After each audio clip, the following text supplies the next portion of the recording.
lived up to the hype. In a game that featured no touchdowns and stifling defense, LSU defeated the Alabama Crimson Tide 9-6 in overtime on Saturday. Was this the greatest college football game ever, Jonathan? I don't think so. The atmosphere was great. The build-up to it was great. But the game itself, if this wasn't a game between a number 1 and a number 2 team, I would have turned it off. Well, something exciting on the SEC blog that I saw was Hot Not, so I thought I'd pick up on that. And Hot was LSU's punter, who we all saw him with that amazing 73-yard punt, and pinning Alabama's defense inside their own 5. But Not was Alabama's 2 interceptions and that flagrant penalty on Mark Barron's return. I realize this is a game that was low scoring because of 2 great defenses, but I can never say it's the best game in the history of college football. LSU's quarterback Jarrett Lee comes out and throws 2 interceptions and gets benched. A.J. McCarron has okay numbers but never reaches the end zone through the air. And then you have Marquise Mays on one play goes back to return a punt, and he can't even get the punt because of a hobbled leg and ends up costing Alabama 30 yards of field position. I still have to go with USC-Texas 2005 as the best college football game ever. I wouldn't even rank easily it better than another game that was earlier this week, and you're going to laugh at me for saying this. All 3 of y'all probably will, but Northern Illinois and Toledo I thought was a more exciting game than this one. Yeah, it was good. It was an incredible game. This was not the best game ever, and this definitely was not Alabama's best game. Like you say, 2 interceptions. How do you go from hardly having any penalties to more penalties this season combined in this one game? Alabama definitely was not on top of it, and I'm kind of disappointed. I mean, you have the advantage of being 35 yards into the end zone and you walk out with no points. Yeah, this is just not too. like Bama. I underestimated, and it's sad to say, but hey, still not going to give up on Bama just yet. I just think I think the game was a little overhyped. Everyone thought it was going to be. Absolutely. I mean, I thought it was going to be a higher scoring game. We talked about it before the show. We thought it was going to be higher in the teens, but I mean, I was a little disappointed. If it wasn't number 1 versus number 2, the possible national championship game, probably would have turned it off. So maybe a little bit more action, less intense on the seat. Absolutely. Anything. This was just a crazy experience altogether. In another matchup of the top 10 SEC teams, Arkansas defeated South Carolina 44-28.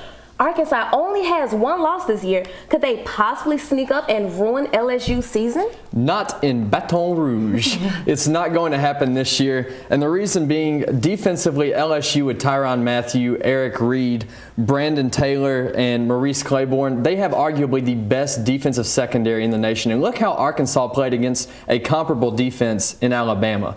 They were shut down to 226 yards. This is a team that averages over 450 a game. I think it's going to be a similar situation. That's good logic, but I have grown up watching this LSU-Arkansas game on the day after Thanksgiving. It's an exciting game. It's always an exciting game. And think about this. In the last 6 matchups between the 2 teams, average margin of victory for the winning team, 3 points in each game.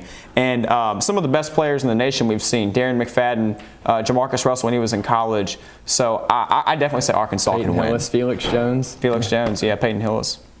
Well, when we come back, we'll tell you if Georgia's win streak will end. And later, we'll take a look at a sport you wouldn't expect to find around Mississippi State.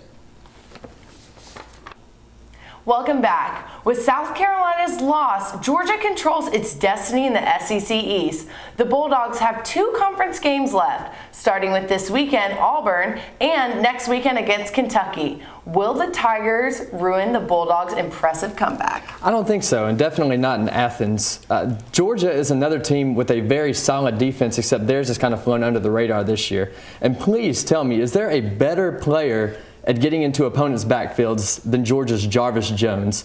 14 tackles for loss for minus 68 yards. So that's telling me he's not just tackling them behind the line of scrimmage. He's tackling them way behind the line of scrimmage. And also 8 sacks this season. I think Georgia's defense will manhandle that Auburn offensive line that's allowed 7 sacks to Clint Mosley in the last 2 games. As I said at the beginning of the year, we talked to Aaron Murray about it, and they said their defense was working extremely hard on getting it together, and it's shown. They obviously have been busting their butts on and off the field because their defense is stellar. It's playing awesome. Every week they have someone in the SEC Players of the Week, one of their defensive and offensive. I mean, Georgia has really come a long way this year, and you got to give them props. They really have, and all this time, we've been talking about Georgia and their offense with Isaiah Crowell and Aaron Murray, and now they're so much more balanced. Yes, well, when you work hard, I guess you get good results. When we come back, Hunter Bridges will join us to talk MSU ice hockey, and later we'll tell you which team NFL has made itself the team to beat.